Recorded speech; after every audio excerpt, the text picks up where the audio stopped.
Olá pessoal, tudo bem? Estamos aqui no nosso sexto podcast, no nosso sexto episódio, e hoje eu tenho a honra, a alegria de receber aqui o Roberto, dentista, fundador da Ângelos. Roberto, muito obrigado por ter aceito o convite para estar aqui hoje. Eu sei que sua vida é corrida, é extremamente ocupado, né, dentro dos seus afazeres. Então, tem uma honra mesmo te receber aqui e para bater esse papo sobre odontologia. Queria que você contasse a sua história dentro da odontologia, dentro da fundação da Ângelos. E um prazer. Muito obrigado. Tá bom, muito obrigado. Eu que agradeço a oportunidade de estar falando um pouquinho, né? Essa paixão nossa que é a odontologia, né? Roberto, quantos anos já de formado? Conta pra mim. Bom, Pode ou não? Porque às vezes a gente vai... eu recebi aqui já a doutora Roberta, né? Aí pra ela eu não perguntei quantos anos de formado. Né? Geralmente pra mulher a gente fica um pouco mais receoso. Não, os cabelos brancos não escondem mais. Não adianta querer mentir. Quantos anos de formado? E me conta um pouquinho do seu início, da sua trajetória. Eu recebi aqui o Romanini no primeiro podcast. O Romanini é uma pessoa que me ajudou muito. E eu vou deixar você contar, porque eu acho que você sabe que ele fala bastante de você nos nossos cursos, né? Então, me conta um pouquinho, como é que você começou, quando, quanto tempo de formado? Fala para mim. Então, eu vou começar assim, né? Lá do Big Bang, né? Bom, na verdade, os meus pais, né? Eles são migrantes, né? Vieram do interior da Bahia, vieram cruzando aqui todo esse Minas, né? Até chegar no Paraná nos anos 50, levaram 3 anos para chegar aqui, né? Então, eles chegaram nos anos 53. 10 anos depois eu nasci. Então, eu nasci no Paraná, né? Sou filho de imigrantes, né? Baianos. Então, algumas historinhas interessantes, né? Todo baiano é muito bairrista, né? Uhum. E meu pai, quando ele vinha, nasceu uma filha. A minha irmã mais velha, ela nasceu entre Minas e Bahia. Só que ela nasceu em Minas. Uhum. E como todo baiano, ele não aceitava ter uma filha mineira. Ele voltou, cruzou o rio e foi batizar minha irmã em Minas. Então eu tenho uma irmã que é mineira baiana, né? Uhum. Então, assim, basicamente é a história familiar, né? Eu nasci depois, 10 anos depois que eles chegaram, em 63, em Paranavaí, uma cidadezinha, né, ali no noroeste do estado. Fiz toda a minha vida, minha infância, passei por lá, né? Sempre estudando em escolas públicas, né? A vida era um pouco dura naquela época, né? Meu pai já não tinha as condições tão boas, mas com muito esforço acabei entrando em odontologia, né? Então eu vim para Londrina em 79, fiz um ano de cursinho e depois entrei em odonto. Aí também uma vidinha meio difícil, porque naquela época a gente tinha em mente que era só entrar no curso e formar-se, né? Mas não, tinha também um pouco aí de custos, né? Materiais. Então aí eu acabei me obrigando também a trabalhar 2 anos antes de me formar. Então eu tinha aquelas clínicas, né? De periferia, onde eu ia ajudar lá os dentistas, né? E foi lá que eu conheci o Romanini, né? O Romanini eu conheci nessas clínicas aí. Desde essa época, então. Desde essa época. Então, basicamente, foi essa, né, meu início de carreira, né? Vim de uma cidadezinha interiorana, para Londrina, fazer faculdade, terminei odontologia em 85. Uhum. Então, na época, eu formei com 21 anos, né? Formei bem jovem. E foram alguns anos bastante interessantes, né? Eu era clínica de bairro. Você trabalhava praticamente 12 horas por dia, mas foi uma fase de aprendizado bem interessante, né? Eu até conto algumas histórias que acabam sendo engraçadas, né? Uhum. E nesse consultório que eu trabalhava, era um consultório muito antigo, um consultório dos anos 50, né? E era aquelas cadeiras antigas, equipamento antigo, motor de cordinha, né? Então, realmente, né, era o que eu podia pagar na época, né? Um recém-formado. Naquela época também a gente não tinha condições de trabalhar em clínicas, né? Você tinha que se formar e ir para o consultório. Então, na época, o que eu podia pagar era esse consultório aí, que era um Dabi anos 50. Mas já era modelo 51, viu? Igual o carro, né? E o engraçado que, como era muito antigo, o consultório, a cadeira, o equipamento, todo final de semana, né, a gente ia aos finais de semana lavar o consultório, deixava bem organizadinho, bem limpinho, né, fazia aquela faxinona geral, né? Só que como era muito antigo o equipamento, ele pegava umidade. Uhum. E aí, quando eu ia atender na segunda-feira o paciente, ele tinha umidade e a hora que eu relava a mão na boca do paciente, eu fazia o fio terra, ele levava um choque. Então, era aqueles choques iniciais até eu equilibrar a corrente, né? Então, toda segunda-feira eu sabia que meu primeiro paciente ia me dar choque. Roberto, então o seu início foi, acho que praticamente como de todo dentista, trabalhando no consultório e com os perrengues, né, que a gente sabe que existem, que existe até hoje. Mas quando foi o start? Assim, você quando você se formou, quando você estava na faculdade, você pensava um dia, um dia eu quero fabricar um produto, eu quero fundar uma empresa. De onde veio essa parte de ser visionário? Porque eu sei dos produtos que você idealizou, né, que foram muitas vezes visionários mesmo, né, dentro da odontologia. E você tinha isso já ou aconteceu por um acaso, atendendo? Como é que foi o início, o start para você empreender e formar a Ângelos? Certo. Bom, assim, basicamente, né, dizem que existem duas maneiras de você empreender, né? Você vai empreender por necessidade, você não consegue um emprego, você ou foi demitido, então você acaba se virando um profissional, né, empreendedor, né? Não foi o meu caso, tá? O meu caso foi diferente, né? Eu estava já no 10º ano de formado, né? Então aquele consultóriozinho que eu estava lá na Rua Guaporé, né? Popular, aquela cadeirinha antiga, né? Rapidamente eu já consegui comprar um equipamento novo. Fui para o centro, então eu montei um consultório na Rua Goiás. Então eu saí de 35 metros quadrados, né, na periferia para um consultório de 200 metros quadrados, né? Então já tinha várias cadeiras, já tinha laboratório de prótese, tinha uma sala de cursos, né, que a gente promovia cursos. Essa parte de curso é bem legal. Depois eu conto um pouquinho como que eram esses cursos, né? Então estava muito feliz, não tinha nem por que pensar em inventar nada. Né? Tava realmente objetivo. Já tinha feito a pós-graduação em endodontia aqui em Londrina mesmo, né? na OMP, né? Com o professor Rosa Neto, Alice Elgal, Floriano Guilhem, né? Certo. Os mestres aí com carinho, um abraço para vocês. Infelizmente a doutora Alice Elgal faleceu o ano passado, né? De Covid. Mas são os mestres que me deram a formação em endodontia. Bom, a partir daí não tinha nada que inventar. Então eu tinha um consultório já na área central, fazia uma atividade que me dava muito prazer e também já tinha uma situação financeira bem confortável, né, em termos de ser um especialista e estar na posição já interessante economicamente. Bom, aí sempre acontece uma história, né? Então aí veio a história. Aí veio, né? Qual que foi essa história? Eu tenho uns amigos, né, que moravam em São Paulo, amigos de infância, e eles indo para o Rio de Janeiro de carro, bateu o carro, né, e passou por uma situação bem difícil. Situação financeira, né? Acabaram indo para o hospital, a esposa, a Marisa, né, o nome dela, ficou praticamente 1 ano entre ir para o hospital e voltar para casa, né? Quase perdeu uma perna. Bom, no final eles estavam numa situação financeira bem difícil, tá? E como amigo, né, eu sempre procurava ajudá-los, né, de uma maneira ou de outra. Mas chegou no ponto que eu não tinha mais tantas condições de ajudá-los. Aí eu tive a ideia, né? Como dentista, eu sempre fui um tanto quanto inconformado com a maneira muito artesanal que nós trabalhamos, né? Bom, hoje menos, né? Mas naquela época, estou falando 35 anos atrás, aí era muito artesanal.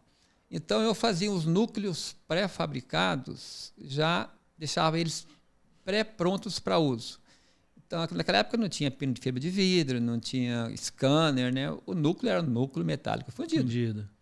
Então, aí você pegava o pininho, a resina, o Duralay, fazia bastãozinho, punha no dente do paciente, esperava tomar presa, depois você ia aplicando resina, depois você ia esculpindo. Era um processo de 1 hora para fazer o núcleo.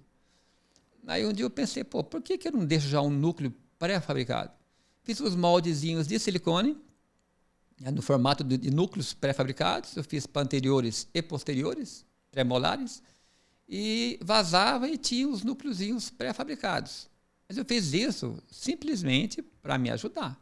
Era um trabalho que eu fazia para uso próprio. Facilitar, né? Para facilitar. Vamos dizer, agilizar o tempo que você fazia aquilo na boca. Né? Aí chegava o paciente, eu escolhia o pequeno, médio ou grande, colocava lá, já estava no formato próximo de um núcleo, né? Reembasava e dava acabamento. Então, um procedimento de 1 hora eu fazia em 5 minutos. Então, aquilo foi um boom para mim, né? Pô, descobri a América, né? Então, os amigos pediam, eu fazia para os amigos, né? Aí, com esse acidente de carro dessa minha amiga lá em São Paulo, eu falei, por que eu não faço isso agora mais elaborado? Aí eu fiz uns moldezinhos mais elaborados, peguei umas caixinhas, fazia e colocava esses núcleozinhos e mandava para ela. E ela começou a vender de porta em porta. E quando o pessoal via, né, pô, isso aqui é muito legal, é muito prático, né? Bom, ela começou a vender, né? Começou a vender e vende 1 semana, e vende 1 mês. Aí ela começou a aumentar a demanda, aí eu chegou num ponto, depois de 6 meses, eu falei, ô Marisa, não dá, né?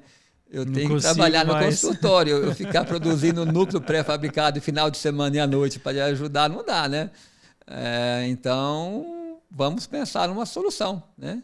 E a solução foi, então, na época eu não tinha recursos para iniciar um negócio e nem condições de fazer um molde, né? Porque para fazer aquilo no molde de silicone era tranquilo, agora para fazer aquilo no molde injetado, né? Que é um molde industrial, teria um custo bem elevado, né? Na época, em torno de R$14 mil, isso há 40 anos atrás.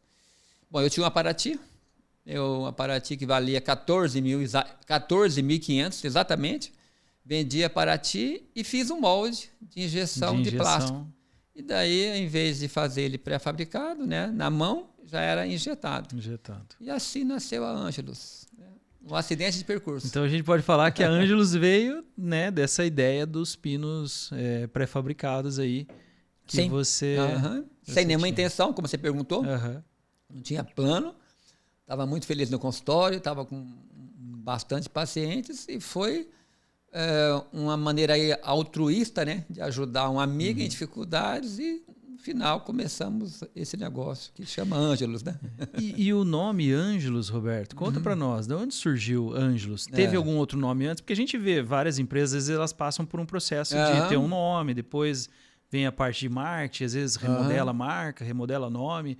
Começou como Angelus ou existiu algum outro nome antes? Essa é uma história que levaria 1 hora para a gente contar. Nós temos até a meia-noite? Não, né? Não temos. Então eu vou resumir. Assim, basicamente foi uma sucessão de pensamentos. Quando eu comecei a empresa, né, como dentista, já tinha uma visão, né, de odontologia, né, e conhecia as empresas que a gente comprava. Então eu queria por o nome de uma empresa que não remetesse à odontologia, porque é tudo dente, odonto, acaba confundindo. Então, já com a visão mais inovadora, eu queria um nome que fosse mais icônico, né? Que não remetesse a outras empresas para não confundir. Outra coisa que eu pensei também é que a odontologia, por mais que a gente queira, né, camuflar, todo mundo tem medo e não adianta, né? Então, eu também não queria que fosse o nome ligado a dente. Também, né? E terceiro, talvez um fator importante, que começasse com A, porque quando você vai para um congresso, um evento, você está sempre lá em cima na lista, né? Olha só. E por último, talvez é o fator que foi desencadeante, né? Que eu sou fã do Milton Nascimento, né? E naquele ano ele lançou um CD, que chamava Angelus. Aí eu pensei, bom, começa com A, Angelus remete, né, não remete a dente, remete a algo angelical, né, e foge da odontologia. Então, vai Angelus. Né? Então, foi aí essa conjuntura de fatores, né? E mais importante também, que eu não comentei, eu sempre pensei que eu teria uma empresa que fosse global. e eu queria um nome, né, que não tivesse uma relação a nomes brasileiros, né, ao português, né, que fosse o nome, né, e Ângelos vem do latim, né, então no final ficou também um nome global.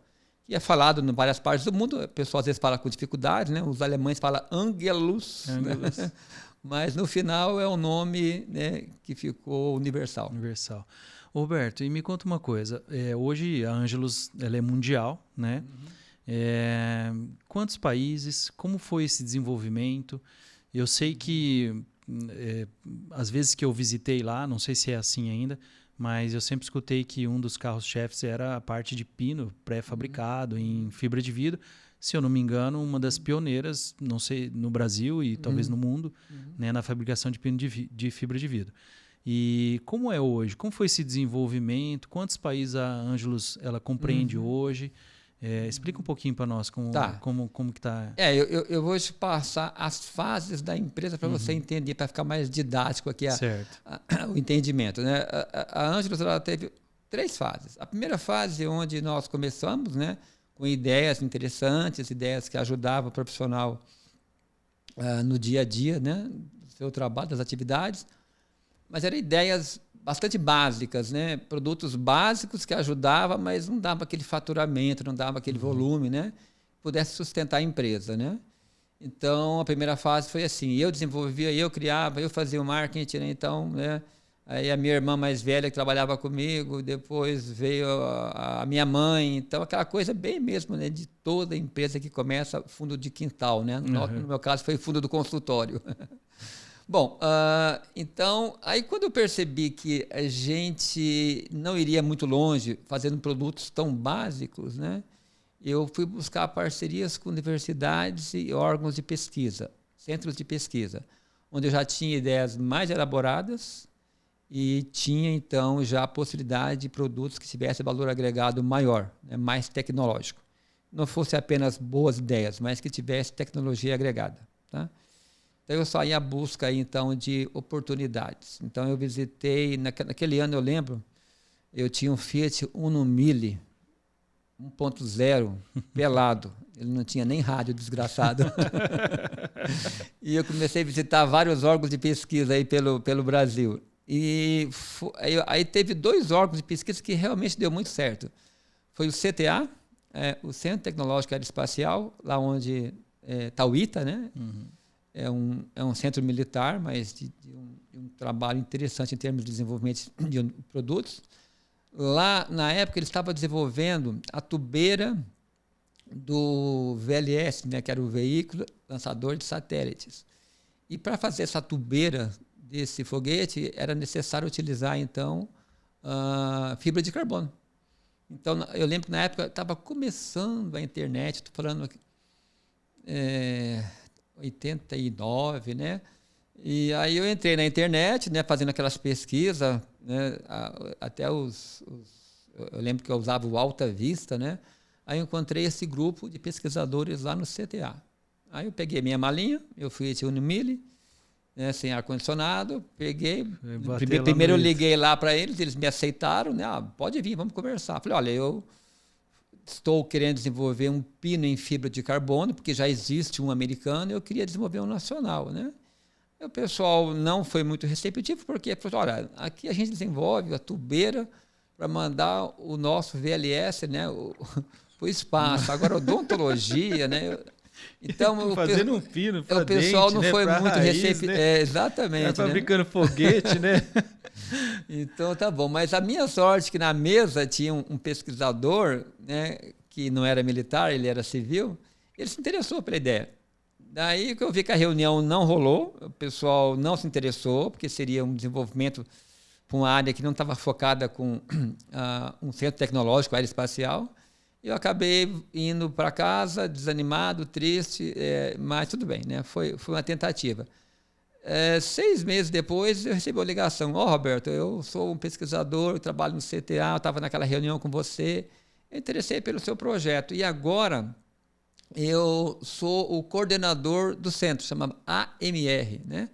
Que é um centro do CTA que trabalha com tecnologia de materiais. Aí eu falei, pô, que legal, então vamos conversar de novo. Aí eu estive lá, começamos a conversar lá, e de lá eu recebi toda a consultoria e assessoria, né? Ele foi me indicando empresas privadas que poderia trabalhar nessa área comigo.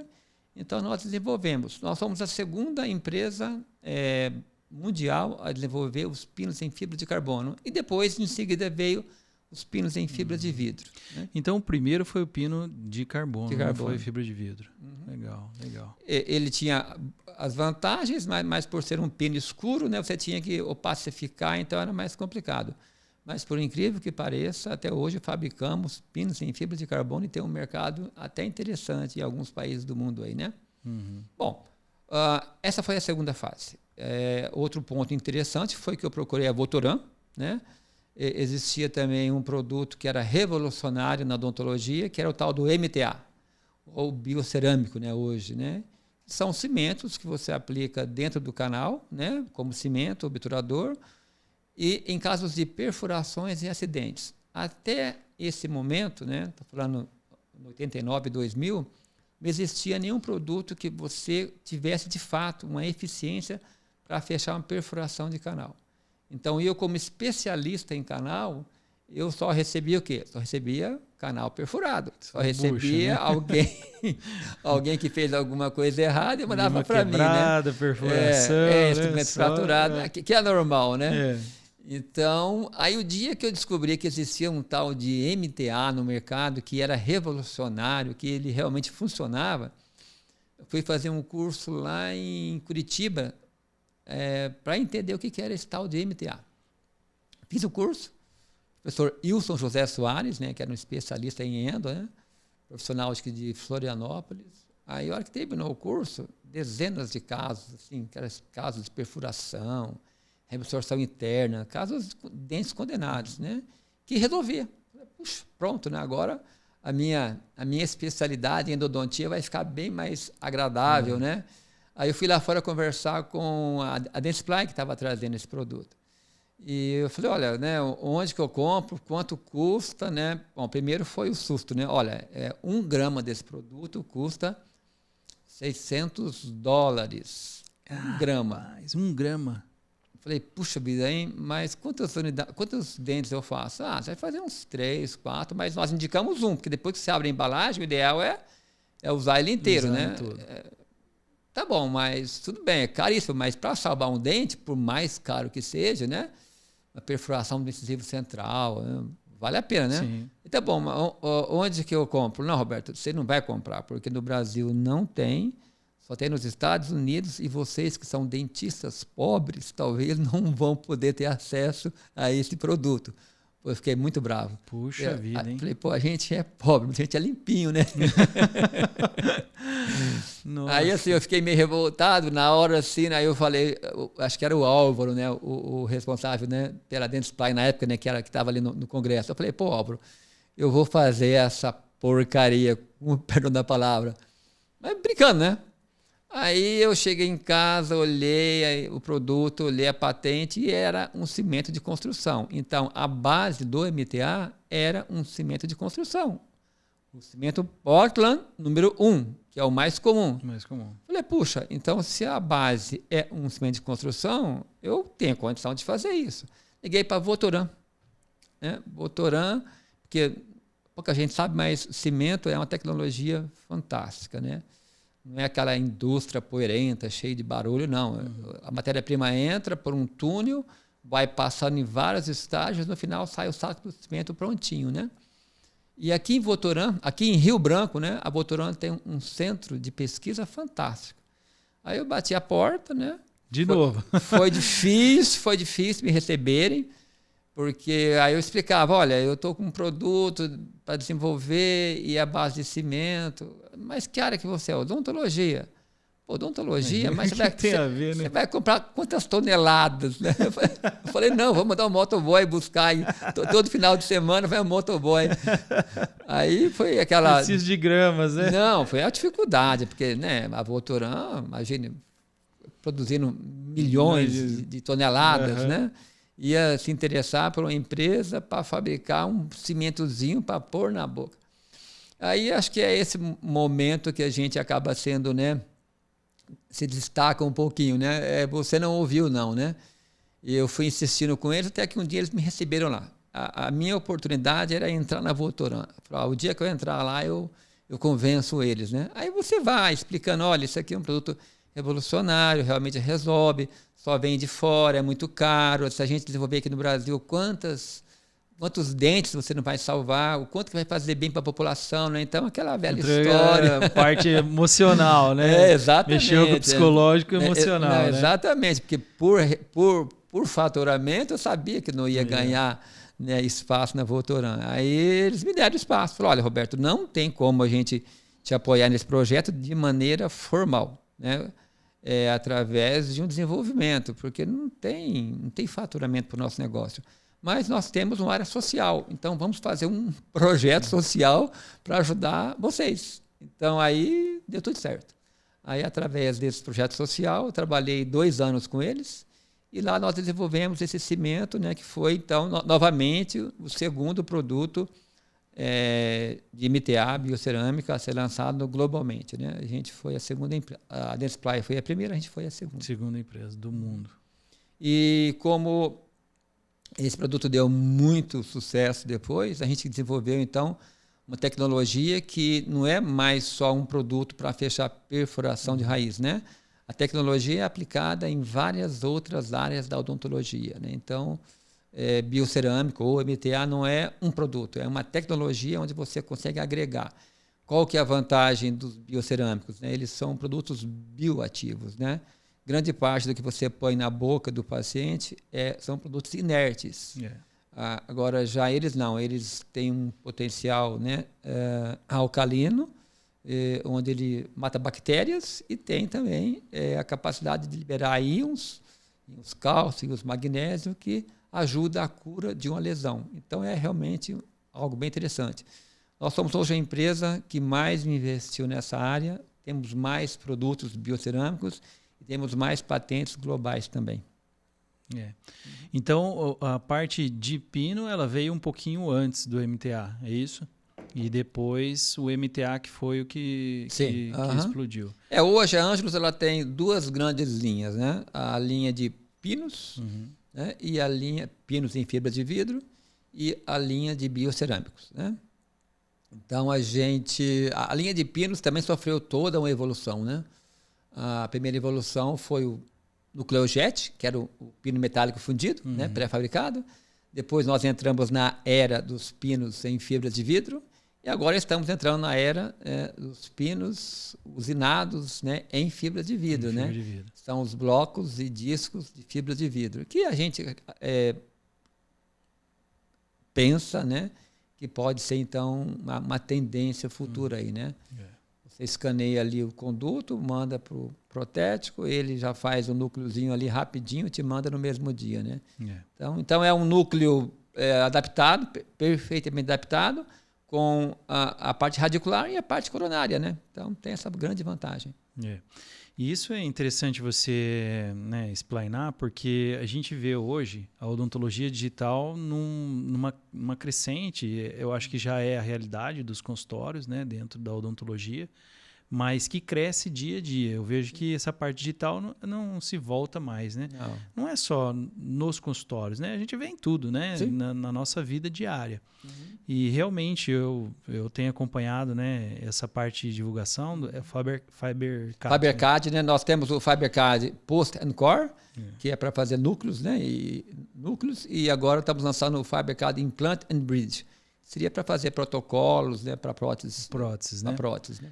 Então, assim, eu tenho acompanhado e eu acho isso fantástico, né? Porque você conseguir escanear o conduto através de um aparelho, né? Do scanner, enviar isso ao laboratório e esse núcleo, né? Ele vir pré-fabricado, pronto só para você realizar a cimentação, isso agiliza muito a vida do dentista, né? Porque, vamos dizer, hoje no consultório, para que eu realize um trabalho de um núcleo, eu tenho que utilizar a fibra de vidro, né? O pino. Muitas vezes, o que a gente indica hoje é reembasar ele em resina composta, depois subir o munhão em resina composta. Então, olha a quantidade de tempo. Se eu for fazer isso bem feito até a cimentação, eu levo 2, 3 horas dentro do consultório até chegar no provisório, ou, enfim, né? para fazer a moldagem, né? Ou a cópia através do scanner. Então eu acho isso revolucionário mesmo. E isso é bacana, né? Porque eu acho que isso vem tudo da sua cabeça, né? Às vezes que eu visitei a Ângelos, que eu tive contato com você, você sempre inovando, sempre... Dentro disso, você consegue contar alguma coisa para nós que de repente esteja... Eu sei que muito é segredo, né? Que às vezes você não pode contar, mas tem alguma coisa que você consiga que você possa nos dizer que você acha que vai ser inovação? O que acontece? Então, acho que eu estava comentando as fases da empresa, né? Então, aquela primeira fase eu comentei que eu fazia tudo. A segunda fase, a gente foi buscar universidades para buscar parcerias, né? Deu muito certo. E a terceira fase é a fase que nós estamos hoje, né? Qual que é a fase que nós estamos hoje? É a fase onde existe, né, toda uma metodologia para desenvolver produtos. Essa metodologia envolve uma quantidade enorme de pessoas. Então, são 15 pessoas que fazem parte de um time da Ângelos, né? Chama Squad, né? Então, é o esquadrão, né? Então, como que funciona? Só para vocês entenderem um pouquinho, né? Porque lá atrás, quando eu desenvolvia produto, eu tinha ideia, eu ia buscar o fornecedor, aí eu fazia o produto, depois eu ia fazer o registro, depois ia fazer a embalagem, depois ia pensar no slogan para desenvolvimento, para fazer marketing. Então, era uma bagunça total. Faz tudo, né? Você faz tudo, na verdade. Mas não só eu, mas também as pessoas que me ajudavam, eles não tinham a metodologia, né? Então, isso atrasa muito o lançamento do produto. Então, com os anos, você vai aprendendo. O que acontece? Teve situações onde a gente terminou um produto para lançar, só que o produto tinha um componente que ele não era aprovado pela Anvisa. Então, foram 3 anos de desenvolvimento e um produto que ficou na gaveta, alguns milhares de reais para o lixo, porque não tinha um processo. Hoje, o Squad é um processo, chama esquadrão. Então, um do marketing, dois do marketing, um do P&D, pesquisa e desenvolvimento, um de registro, um de embalagem. Então, esse pessoal vai trabalhando junto, a hora que finaliza, você sai para o mercado. Então, a gente tem até uma frase, né? Quando você começa uma empresa, né, você realmente faz tudo e é uma bagunça, né, para desenvolver um produto. É uma desorganização, né? Então, é um caos, é o termo caos. Hoje, esse caos tem que existir, mas é um caos com ordem. Então, chama de caótico. Organizado, né? Por que o caos? O caos ele tem que existir, porque a inovação, a criação, se for muito metodológica, você vai fazer sempre o que alguém já fez e não vai mudar nada ou vai mudar muito pouco, né? Então, esse caos ainda existe. Agora, quem causa o caos na empresa? O Roberto, né? Que é quem traz algumas ideias, desenvolve. Agora, quem que põe a ordem na empresa? O time de desenvolvimento, né? Que é esse squad aí, que é um esquadrão, né? Tem todo um processo, tá? Para você começar um produto, tem que fazer análise de mercado, tem que discutir com todo mundo, tem que avaliar, tem que ter 10 documentos, só depois ficar assinado um contrato que você começa a desenvolver o produto, né? Então, é assim que funciona. E coisas interessantes? Tem muitas coisas interessantes, né? Eu digo o seguinte, a minha esposa, né, que também é dentista, a Sônia, trabalhou conosco esses últimos 30 anos, ela aposentou-se agora, e a empresa funcionava, o Roberto, desenvolvedor, criador, né, inovador, empreendedor, e a Sônia, a empresária. Então, ela que colocava a ordem nessa bagunça toda, né? Então, hoje ela deixou a empresa, né? Ela acabou de se aposentar. Então, entrou pessoas que ocupam o espaço dela. Então, continua ainda essa mesma pegada. Aí eu digo o seguinte, se eu parar hoje, né, se eu tiver que deixar a empresa hoje, tem projetos para os próximos 10 anos que estão engavetados, né? Se a pessoa do marketing sair, eu vou ter um problema sério, porque não vai ter como colocar esses produtos no mercado, né?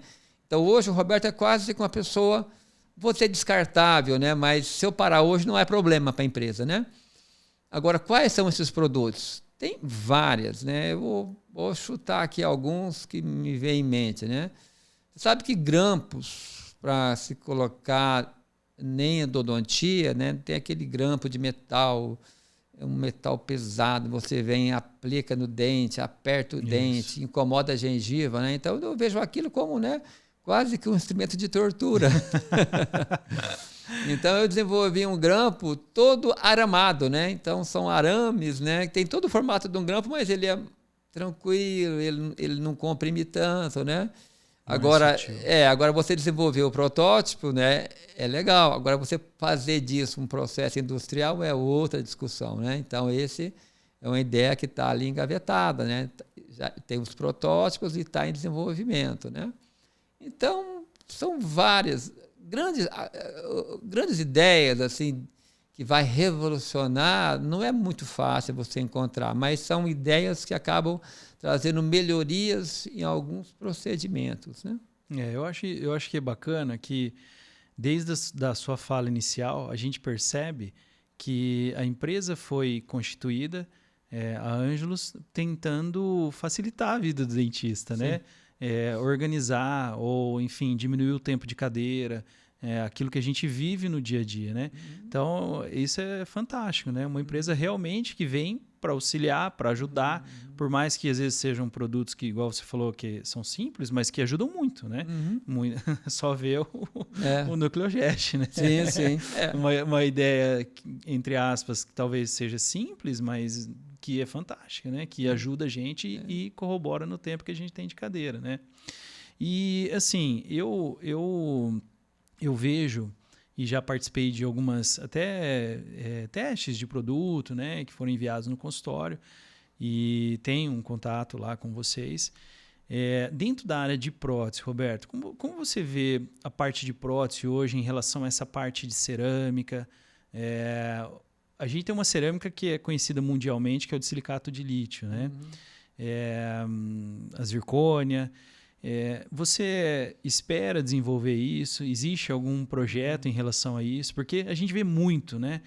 E algo que eu participo bastante, eu converso bastante com o Romanini, a gente tem muita coisa, muita cerâmica que vem da China, né? Com valores, com um preço, vamos dizer assim, muito mais em conta daquilo que a gente tem no mercado, às vezes, nacional, né?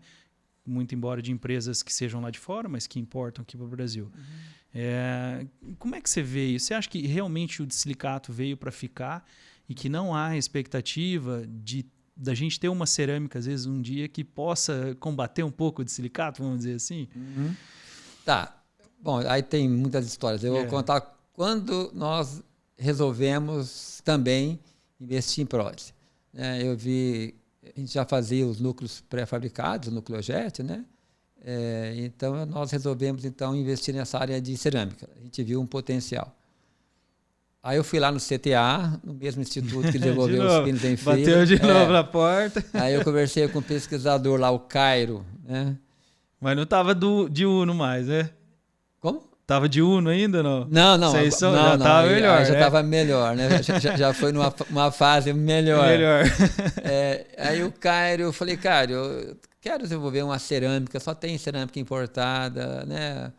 Nada contra os importados, gente, pelo amor de Deus, né? Se não fosse a indústria americana, japonesa, alemã, né? Nós não estaríamos onde estamos hoje, né? Então, assim, realmente...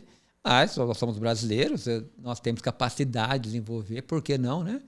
Falei, vamos desenvolver uma cerâmica. Aí ele topou, né, na época, né? Nós discutimos, aí eu contratei um profissional e a gente ia lançar a primeira cerâmica odontológica, né? Cerâmica mesmo, né? Aquela convencional mesmo, né? Feldispática. Daí eu contratei um profissional, essa história é boa. Ele veio para trabalhar conosco, aí a gente começou a mapear onde que teria matéria-prima. E no Brasil nós somos um grande fornecedor de matéria-prima para cerâmica feldispática.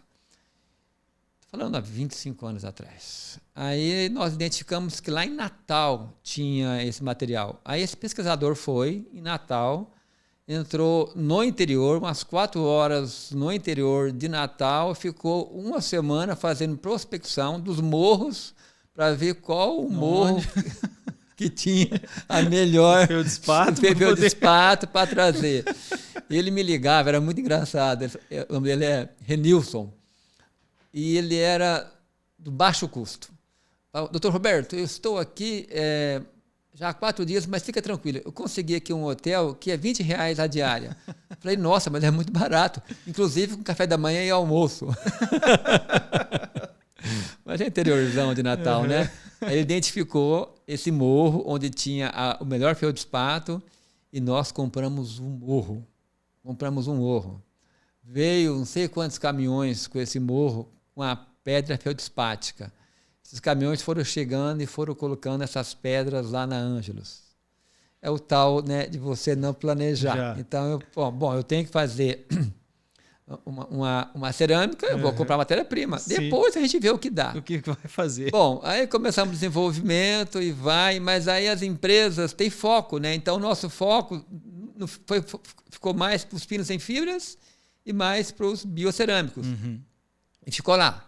Bom, e o feldspato lá? O feldspato lá. Hoje, se você for na minha casa, você vai encontrar algumas decorações de feldspato. Se você for na empresa, algumas paredes têm feldspato.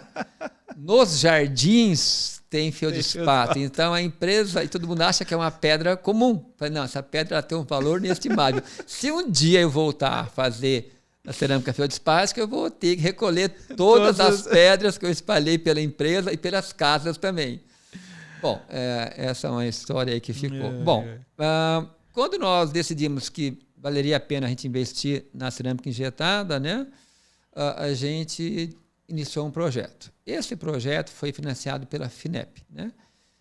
Estamos falando na época aí de quase R$2 milhões para desenvolver esse feldspato. A cerâmica injetada. De silicato. E trabalhamos... 3 pesquisadores trabalhou ao longo de 3 anos. Nós temos hoje a tecnologia de fazer uma cerâmica injetada. Aí é que vem, né, as dificuldades. Nós produzimos a cerâmica injetada, né, de silicato, temos lá, definimos cores, né? Por que não lançamos, né? Porque agora, para eu lançar essa cerâmica, eu vou ter que construir uma fábrica. Então, desenvolver um produto é uma fase. Produzir em escala é outra fase. Ou seja, está lá, temos o know-how, a tecnologia, temos a ciência. Pode acontecer daqui 1 ano, 2 anos, 5 anos? Pode, né? A gente está lá. Que show. E, Roberto, hoje, você comentou das fases, né, da Ângelos, a terceira fase, óbvio, né? E a Ângelos, ela tem expectativa... A gente sabe que as empresas que são formadas, que se destacam, muitas vezes elas são cobiçadas, né, por grandes empresas, outras grandes empresas, né? Como é que está a Ângelos em relação a isso? A Ângelos, ela tem esse capital que vai ser aberto? Não tem? Como você vê isso? Essa questão, né, de visão, né? Então, quando eu comecei a empresa, aí tem uma outra historinha bem interessante. No terceiro ano de empresa, eu vou chegar lá, tá? Mas eu vou dar uma volta. No terceiro ano de empresa, eu encontrei um amigo, Frank, que era um engenheiro... Da Ortométrica, não, né? nem engenheiro mecânico, não. O Frank era um técnico em mecânica. E tinha fundado uma empresa. Frank, se você estiver vivendo aqui, um grande abraço. A gente manda para ele. Você é do coração. E eu estava no terceiro ano de empresa, com 3, 4 produtos, aí eu encontrei ele e falou, Roberto, encontrei ele num evento, não o conhecia, fui apresentado, aí ele falou assim, olha, você está indo para o IDS? Você vai para a Alemanha? Eu falei, cara, o que é IDS? Eu não sei o que é IDS. Pô, você não sabe o que é IDS? É o maior evento de odontologia global. Eu falei, mas, Frank, eu nunca nem viajei fora do Brasil. Ele falou, não, cara, você tem que ir no IDS. Eu tenho 3 produtos. Então, você tem 3 produtos, mas se você não enxergar o mercado global, você vai ficar uma empresinha fundo de quintal. Você tem que entender o que é esse mundo da odontologia. Você tem que ir para o IDS. Falei, pô, mas como que eu vou? Ele falou assim, se você quiser ir, eu te ajudo. Você vai comigo. Eu divido o meu quarto com você. Eu tenho um stand de 9 metros. Eu te alugo 1 metro quadrado. Você vai pôr uma mesinha e vai ficar lá. Mas você não me enche o saco não, hein? E eu fiquei assustado com aquilo. Bom, não tinha recursos, né? Na época, estava começando a empresa, né? Aí eu tinha uma participação de uma chácara, de uns amigos, eu vendi aquela participação da chácara, peguei esse recurso e fui para a Alemanha. E como todo alemão, né, muito direto, né, falou, Roberto, você vai comigo. Mas é o seguinte, ó, você não é aquele cara que gosta de ficar atrás de monumentos tirando foto, não, né? Falei, pô, primeira viagem internacional. Não vou poder nem tirar foto, né? Não vou poder tirar foto atrás do monumento. Aí eu tinha que fugir dele para tirar uma foto. É uma figura fantástica, né? Ele vendeu a TDV para Septodonte, né? Mas é uma figura que tem um carinho muito grande. Bom, eu fui para a Alemanha com ele e com 3 produtos. Aí, quando eu cheguei na Alemanha, um congresso daquele tamanho, né, um evento comercial daquele tamanho, aí eu entendi onde que eu estava no mundo, né? Ou seja, eu não estava em lugar nenhum. Não tinha como, né? Aquilo era muito grande. Mas foi aquele primeiro empurrão, né? Pô, para você crescer como empresa e aparecer para o mundo, você tem que estar no mundo. Então eu vim com essa visão, né? Eu não vou fazer uma empresa brasileira, eu vou fazer uma empresa global. Porque por melhor que você esteja no Brasil, você tem um teto, né? Você vai produzindo, chegou naquele teto, o mercado bateu, acabou. Então a minha visão foi sempre então fazer uma empresa global. Aí nos anos seguintes eu continuei no PDS, né? Aí já comecei a montar stand, mas sempre com essa visão global. Essa visão global nos deu então visibilidade. A gente tinha produtos inovadores e tinha uma visibilidade global. Aí sim, começou a aparecer bastante empresas, né, interessadas na Angelus. Por quê? Porque nós tínhamos um produto inovador e tínhamos um mercado global. E, evidentemente, falar assim parece muito fácil, né, mas pegar a malinha, bater de porta em porta, viajar para América Latina, né, você que viaja sabe das dificuldades, né, então tem bastante histórias aí, mas foi acreditar na frente. É colocar o dinheiro na frente, porque se você não põe o dinheiro na frente, não vem. E é um risco, né? Então, essa visibilidade, então, deu a oportunidade da gente ser bastante assediado por empresas. Então, eu sempre disse não, tá? Porque as empresas que nos procuravam, normalmente, eram empresas que vinham para te adquirir, e pegava o que você tinha de melhor e você acabava sendo encolhido ou desaparecia, né? Matava a marca. Matava a marca. Então eu sempre disse não, mas sempre com muito respeito, né? Nunca, né? Sempre ouvi várias empresas. Mas o que eu fiz? Eu não vendi a empresa, a gente fez parcerias. Então uma parceria bem interessante foi com a empresa da Inglaterra que chama Prima Dental. A Prima Dental é a maior empresa, o maior fabricante de brocas carbide do mundo, né? Eles dominam. Sim. Então eles vieram para o Brasil e nós montamos uma joint venture com eles, né? Então nós temos uma joint venture com a empresa inglesa. Isso. No Japão eu vi que era um mercado fantástico. O Japão é o 3º maior mercado de odontologia mundial. Por quê? Porque no Japão a odontologia é social. Todo japonês tem o direito ao tratamento gratuito, tá? Então, é um mercado muito grande. Quando eu percebi esse potencial do mercado japonês, o que eu fiz? Eu busquei um sócio lá e montamos também uma base no Japão. Hoje a gente não só é uma base de vendas, mas já fabricamos também alguns produtos. É um país fantástico. Eu gosto tanto do Japão que faz 3 anos que eu comecei a fazer japonês. Olha, que show. Quando eu comecei, eu achei que seria impossível. Hoje eu tenho certeza. Estou brincando. Eu gasto. Mas já fala alguma coisinha. Eu gasto uma hora por dia em aula de japonês. Eu quero, em 2027, morar lá. Quero morar lá 1 ano. Bom, e nós temos então uma parceria que é bem recente, que aconteceu no ano passado com uma empresa americana, né? Que é o maior distribuidor global da odontologia, que é a Henry, né? Mas é uma parceria também. Então, nós temos parcerias com a empresa inglesa, com a empresa japonesa e com a empresa americana, né? Que é distribuição, né? Então, não teve fusão, é simplesmente uma parceria onde a gente fabrica produtos para eles, né? Com marca própria e fornece, porque eles têm uma abrangência global, né? A Henry Schein, em termos comparativos, seria a Amazon da odontologia. Da odontologia, né? Eles são é a maior do mundo. A maior do mundo. São maiores do que qualquer fábrica. São maior que a Dentsply, maior que a 3M, maior do que a Ivoclar, né? É uma empresa muito grande. E tem uma história bem interessante, né? Esses últimos anos eu tenho muito contato com eles, é uma empresa muito humana, uma empresa muito séria, né? Então a gente tem assim culturas muito similares, né? Mas eles são apenas um dos meus distribuidores, né? Como eu tenho no Brasil centenas de distribuidores, eu tenho no mundo centenas de distribuidores, então eles são um dos, né? Mas como eles são muito grandes, eles têm um potencial de compra muito grande, né? Isso, aí também te respondendo, nós estamos hoje em 92 países, né? 92 países, e temos essa base nos Estados Unidos, Japão e Inglaterra. Show. Roberto, bom, se a gente tivesse que juntar, né, tudo desde o começo até o momento atual, você faria tudo de novo? Há alguma coisa que você, de repente, mudaria? Olha, isso talvez eu não fizesse, eu pequei, ou eu poderia ter acertado fazendo dessa forma? Não.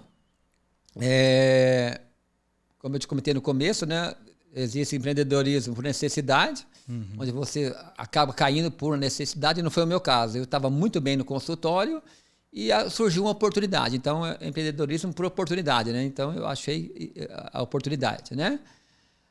Agora, o que eu te passei, o que a gente passa nas palestras, né, nos bate-papos, é o que deu certo, né?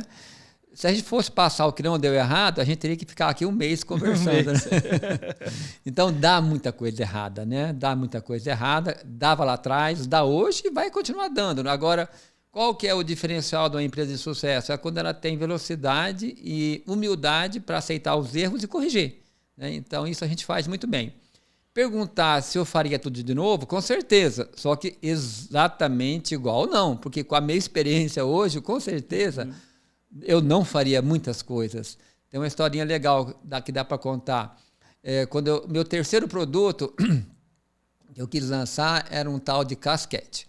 Aqui em Londrina, quando você fazia moldagem, né, de próteses fixas, a gente fazia uma moldeirinha individual, moldava só aquela região com silicone, né? Ou mercaptana, né? Pouca gente conhece mercaptana. Depois você vinha com a moldagem com o alginato. Era para economizar a mercaptana ou silicone. Aí existia uma técnica, né, que era moldar com casquete. Então você fazia um casquete em volta da coroa em vez de fazer a moldeira. Então você fazia uma moldagem para copiar bem os detalhes, né, do preparo e afastava a gengiva. Falei, gente do céu, vou fazer esse casquete, né? Outra coisa interessante, vai deixar facilitar. Pronto, né? Aí eu fiz o casquete. Casquete com 2 Ks, né? Casquete, era a marca. Bom, no final, ninguém comprava casquete. Ninguém comprava casquete, o Nucleojet bombando, vendendo, e ninguém comprava casquete. Aí eu descobri que era uma técnica que existia 2 faculdades que usavam. Londrina, acho que uma em Ribeirão, se eu não me engano. Ninguém conhecia casquete, ninguém usava casquete. Bom, o produto foi um desastre, perdi dinheiro naquela fase inicial, né? Aí o outro foi o wet box. Bom, voltando no casquete. Depois eu descobri também que casquete em inglês é caixão de defunto. Não ia dar certo. Não ia dar certo, né? Não ia vender, né?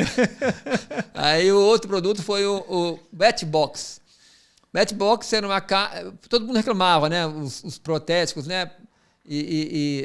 Eu mando a minha moldagem, aí não volta a minha embalagem, e aí é Topware, aí uns enrolavam a moldagem, porque antes a gente mudava praticamente com alginato, né? Aí você enrola um algodão úmido, e era uma bagunça. Eu falei, temos aqui oportunidade, eu vou lançar um tal de um wet box, que é uma caixa no formato da moldagem, onde ele tinha as espumas nas laterais, ele já ia umedecido, protegido, apoiado, e podia ir batendo que ia chegar lá no protético perfeito. Bom, lançamos também, na época, vendi o outro carro que eu tinha para fazer esse molde e não vendia. Por que não vendia? O protético falava assim, quem tem que comprar esse produto, o Wetbox, é o dentista. E o que o Nechita falava? Quem tem que comprar o protético. Ninguém comprou. Ninguém se entendia, ninguém comprou. Ficou sem venda. Então, hoje, para você lançar um produto, você faz pesquisa de mercado, você vai no consumidor, você gasta tempo, você faz energia, tem todo um estudo, né? Na época era, né? Era o dedão, cabeça, né? Eu acho que aqui vai dar, né? Então, faria tudo de novo? Não, né? Com certeza eu não faria. Só que na época eu não tinha o conhecimento para fazer correto. Então, tentativas e erros.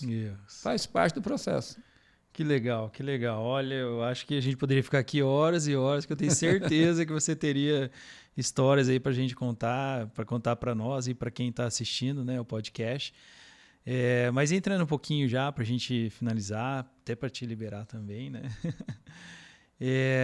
A gente sabe que empreender no Brasil, pelo menos é o que eu sempre escuto, o que eu leio, né? Diz que é muito difícil, até por uma parte burocrática, parte fiscal, né? Você entende assim também? Qual, de repente, seria, não um conselho, mas ideias ou dicas, né? Que você daria para quem quer empreender, para quem, de repente, tem essa intenção aqui no Brasil? E se é realmente assim, o que a gente escuta, se é difícil? Então, sem ir ao ponto direto, mais uma historinha. As primeiras vezes que eu comecei a ir para a Alemanha, né, eu encontrava as empresas alemãs, né, para discutir projetos, para vender produto, né? E a primeira pergunta que me faziam era a seguinte: em que geração que você está na sua empresa, né? Você é o filho do dono, é o neto, é o bisneto, né? Por quê? Porque nesses países europeus, principalmente, as empresas duram, né? As empresas são centenárias, né? Não é o caso do Brasil. Então, quando eu falava que eu era o fundador da empresa, eu já percebi uma desconfiança, né? Pô, ele está começando agora, né? Será que... Então, com certeza, né? Não é nenhuma novidade, né? Empreender no Brasil, né? É mais complexo, né? É mais complexo, né? Quando você pega os países europeus, né? O próprio Japão, você pega Estados Unidos, com certeza você tem muito mais suporte, né? Não é fácil. Agora, a gente tem que jogar o jogo, né? Se é assim, aí você tem que ter um pouco mais de criatividade, pensar que inovar é duro, custa, mas quando você inova, a chance de você ter sucesso é maior, a chance também de dar errado existe. Mas aí vem um pouquinho de acreditar e sair do básico, né? Quando eu comecei a Ângelos, eu já comecei com uma ideia inovadora que já tinha uma patente, eu patenteei aquela ideia. Então, a minha visão como empreendedor é acreditar que você tem que sair do commodity, sair do básico, porque cada mudança, cada degrau que você cresce, que você sobe, você vai deixando muita gente para trás, né? Eu tenho muito claro na empresa, né, que a Ângelos é uma empresa que, se eu pudesse dividir ela ou passar a cultura aqui, né, rapidamente, a Ângelos tem duas culturas: a cultura da inovação, né, buscar o novo, né, e a cultura do respeito às pessoas, né? A gente acha e tem certeza que gente é mais importante do que tudo, porque são pessoas que vai movimentar o negócio, são pessoas que vai ter ideias, são pessoas que vai fazer a roda girar. Então, a gente tem muito carinho e cuidado com pessoas. Agora, o que é carinho, cuidado com pessoas, né? Com seus colaboradores? Não é pôr ele no colo, né? Dar o melhor ambiente possível de trabalho, dar o churrasquinho, não. Cuidar de pessoas é investir no profissional, tá? Então, a Ângelos é uma empresa que investe pesado na formação dos profissionais, tá? Então, a gente tem essa visão bem clara que pessoas bem treinadas, profissionais bem capacitados, eles vão trazer retorno e vão ser felizes. Então, se é um recado que eu gostaria de deixar aqui, né, para todos os nossos espectadores, né, telespectadores, seria isso, né? Qualquer negócio que você esteja, procure, né, gostar de gente E esse gostar é investir em pessoas, né? Investir em pessoas, com certeza, é o melhor investimento que você faz para o seu negócio crescer. Que show! Olha, que lição de vida, hein? Acho que a gente poderia ficar aqui mais muitas horas batendo papo, conversando. Passou muito rápido.